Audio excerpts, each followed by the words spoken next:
Jagan voluntary వ్యవస్థ ద్వారా సచివాలయ వ్యవస్థ ద్వారా ప్రజల దగ్గరికే నేరుగా పరిపాలన తీసుకువచ్చాడని గొప్పలు చెప్పుకుంటున్నారని తిరువూరు టీడీపీ అభ్యర్థి కొలికపూడి శ్రీనివాసరావు విమర్శించారు.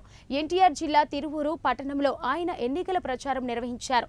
తిరువూరులో ఆర్టీఓ ఆఫీసు పెట్టారు, కానీ రవాణా శాఖ సంబంధించిన ఆర్టీఓ ఆఫీసును తిరువూరు నుంచి 100 కిలోమీటర్ల దూరంలో ఉన్న గన్నవరంలో పెట్టారని ఫైర్ అయ్యారు.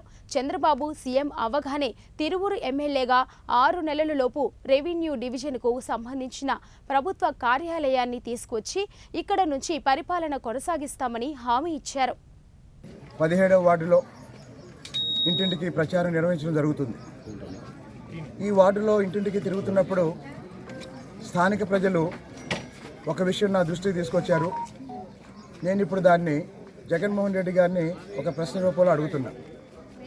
జగన్మోహన్ రెడ్డి గారు రోజు ఏం చెప్తున్నారంటే వాలంటరీ వ్యవస్థ ద్వారా, సచివాలయం వ్యవస్థ ద్వారా పరిపాలనని ప్రజల దగ్గరికే తీసుకొచ్చాను అని చెప్తున్నారు. ప్రజలు ఎక్కడికి వెళ్ళాల్సిన పని లేదు, అధికారులే ప్రజల దగ్గరికి వస్తారని చెప్తున్నారు.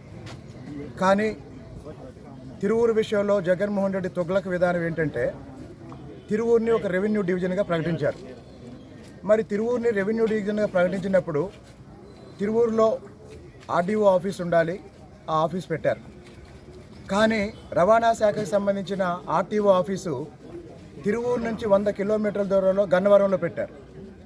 అలాగనే విజయవాడ కమిషనరేట్లో భాగంగా తిరువూరులో ఉండాల్సిన assistant commissioner of police office ఈరోజు మైలవరంలో ఉంది.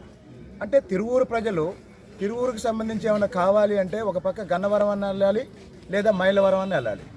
అంటే గన్నవరంలో ఉన్న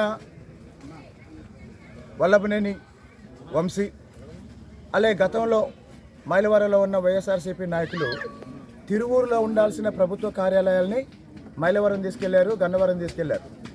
కాబట్టి తిరువూరు ప్రజలందరూ తిరువూరు నుంచే పరిపాలన సాగాలి అని ఈరోజు తీర్మానించుకున్నాం. రేపు ఎన్నికల్లో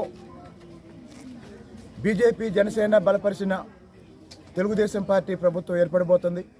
చంద్రబాబు నాయుడు గారు ముఖ్యమంత్రి కాబోతున్నారు. తిరువూరు శాసనసభ్యునిగా ఎన్నికలైపోయి ప్రభుత్వం ఏర్పడిన 6 నెలల్లో తిరువూరులో రెవెన్యూ డివిజన్గా రావాల్సిన ప్రభుత్వ కార్యాలయాలన్నీ తీసుకొచ్చి తిరువూరుని పరిపాలనా కేంద్రంగా తీర్చిదిద్దే బాధ్యత నేను తీసుకుంటానని తెలియజేస్తున్నాను.